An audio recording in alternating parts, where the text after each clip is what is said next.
दोस्तों आज हम ये हमारी किचन में जो चिमनी लगी है इसके फिल्टर साफ करने वाले हैं। अक्सर इन्हें साफ करने में बड़ी परेशानी आती है। मैं आपको एक ऐसा तरीका बताने वाला हूं जिससे कि ये फिल्टर्स बड़ी आसानी से साफ हो जाएंगे और बहुत कम मेहनत में। देखिए अब हम इन फिल्टर्स को निकाल लेते हैं। ये हमने निकाल लिए। ये आप देखिए काफी गंदे हो रहे हैं। ये हम टब में इनको रख लेते हैं। टब में या किसी चौड़े मुंह वाले बर्तन में एक बार देखिए ये कितने अंदर जमा हुआ पड़ा है। इसके अंदर तेल है, बहुत गंदगी है। ये बहुत मुश्किल से साफ होती है। इसको साबुन वगैरह से या किसी चीज से साफ करना बड़ा मुश्किल है। दोस्तों इसे साफ करने से पहले जो है हम प्रिकॉशंस ले लें। इसकी सावधानियां जरूरी हैं। मैंने देखिए ग्लव्स पहन दिए हैं, मुंह पे मास्क लगा लिया है। आप जो है मास्क नहीं है तो कुछ कपड़ा वगैरह लगा लें और ग्लव्स पहन लें। आप जैसे भी आपके पास उपलब्ध हो, रबर के ग्लव्स भी आते हैं। और ये देखिए हमने एक चौड़े बर्तन में इसे रख लिया है। ये हमारी फिल्टर्स हैं, काफी गंदे हैं। और अब हम इसके साथ ये ले रहे हैं कास्टिक सोडा।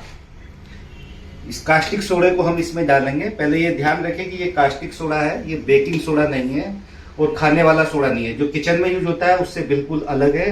ये खतरनाक है, इसे बिल्कुल अलग रखें, किचन से दूर रखें, बच्चों की पहुंच से दूर रखें और इसे सावधानी से इस्तेमाल करें। किसी भी काम को करने से पहले उसकी सावधानियां आपको पता होनी बहुत जरूरी है। अब देखिए हम इसे इस्तेमाल करेंगे। इसे हम खोल लेते हैं। बड़ी सावधानी से करें। ये आपको जो है ग्रोसरी स्टोर से मिल जाता है, ऑनलाइन भी मिल जाता है। ये थोड़ा क्रिस्टल फॉर्म्स में होता है।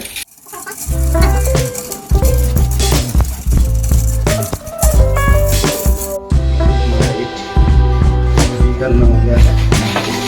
अब इसे दूसरे फिल्टर में भी डाल देते हैं।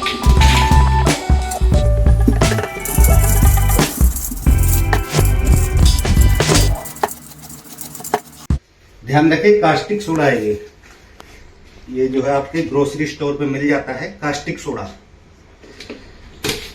खाना सोडा और बेकिंग सोडा मत लीजिएगा। तो हमने इसमें कास्टिक सोडा भर दिया है। आप देख रहे हैं अच्छी तरह भर गया है। आप हाथ ना लगाएं, मैंने ग्लव्स पहने हैं तभी हाथ लगाएं, अदरवाइज ना लगाएं। बल्कि कोशिश करें ग्लव्स पहनने के बावजूद भी इस पर हाथ ना लगाएं। चम्मच वगैरह से भी आप कर सकते हैं, डायरेक्ट कांटेक्ट में ना आए। इसके बाद हम एक खोलता हुआ गर्म पानी लेंगे और धीरे धीरे इसमें इस तरह डाल लेंगे। देखिए इसमें केमिकल रिएक्शन होनी शुरू हो गई है।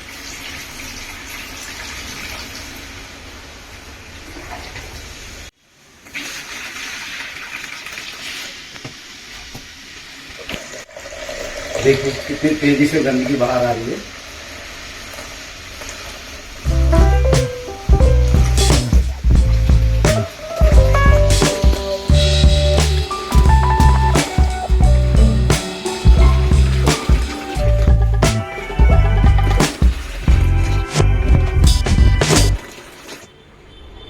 सिर्फ इसमें इतना ही पानी डालें कि ये डूब जाए, ज्यादा पानी भरने की आवश्यकता नहीं है।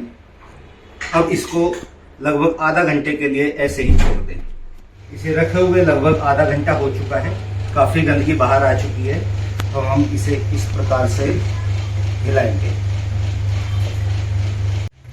जो बची हुई गंदगी है ताकि वह बाहर आ जाए, जो अंदर ऐसी जगहों पर रुकी हुई है नहीं कर सकती आसानी से, गंदगी बाहर आ जाए। थोड़ा सावधानी से करें, पानी की छींटे आपके ऊपर ना आए। इस काम में सावधानी बहुत जरूरी है। कोशिश करें कि किसी भी प्रकार से आप जो है कास्टिक सोडा से टच ना हो, इसके पानी से भी नहीं। और मुंह पर कुछ कपड़ा या मास्क जरूर लगा लें और बच्चों से दूर करें इसको। बच्चे आसपास ना हो, इस बात का ध्यान रखें। क्योंकि हम जब भी कुछ कार्य करते हैं उससे पहले हमें सावधानियां बताना पड़ेगी।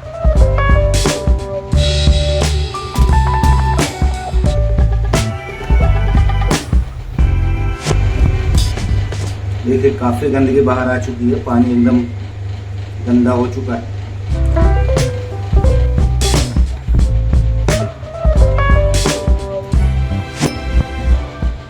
देखिए हमने लगभग 5 मिनट इसको हिला लिया है।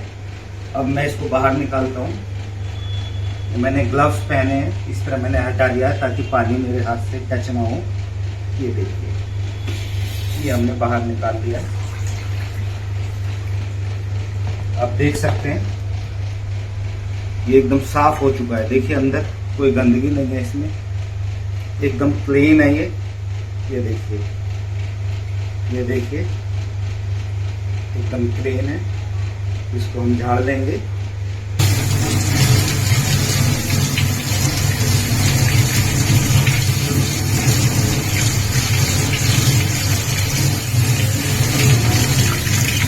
देखिए हमारी चिमनी भी एकदम साफ हो चुकी है। अब हमें कुछ नहीं करना है, इसको कपड़े से पोंछ लेना है और हमारी चिमनी एकदम साफ है।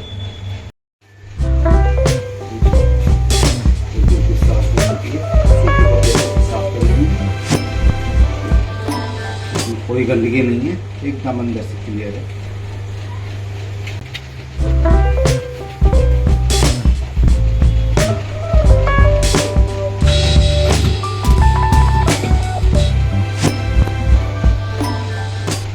दोस्तों अगर आपको ये तरीका पसंद आया हो, अच्छा लगा हो तो वीडियो को लाइक कीजिए, सब्सक्राइब कीजिए और शेयर कीजिए।